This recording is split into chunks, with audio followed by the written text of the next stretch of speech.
I'd like to show you how to create a systematic sample, but first I want to reiterate how you go ahead about getting a overlay here between this hillshade we created for the DEM and this colored DEM. Right now we can't see both the elevation data here and the terrain shape data by the hillshade because one covers up the other. So if I go to the symbology for the hillshade here and I click here on the color scheme and down in the format color scheme, I left click on the little patch here at one end. I can set the transparency to 50%. And I can do this for any of the layers. So I can go ahead and say OK, and now you can see one through the other. Now, unfortunately, if you look at this transparency setting, when you have multiple locations along the way, you can set the color scheme individually. So there's no way for some of these in these multi-part color scheme to set transparency. So that's why I do it on the hillshade on top, so I can see both the terrain and shadowing highlighted or enhanced.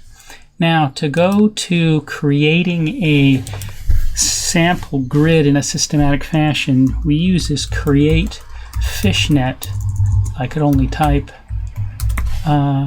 tool in Arc, and I want an output feature class. I'll just call this fishy1, and I want to set a template to the original DEM or data layer I'm sampling from. So I can go ahead and click on the template, and that sets then the extent for the area where it's going to create the fishnet. Now I have to pick a cell height and width, and I've decided on 833 because that gives me about the sampling frequency I want. Now I could calculate the length and width or height and width of my data set and put in the number of rows, but there's a trick. If you click off in here, having set this template, if I click on the layer itself, the need to calculate the rows and columns goes away.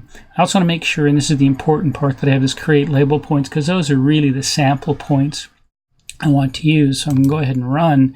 And the fishnet is just a polygon grid here. It's this outline. I'll turn these folks off.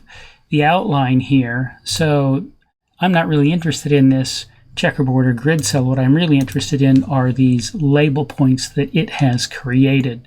So I can create a systematic sampling, and I can change the spacing of the X and Y grid by changing the cell width. These are 833 meters from one to the next in both directions. So I can change them independently. I could make sampling 2,000 meters in one direction and 5,000 in another if I wanted.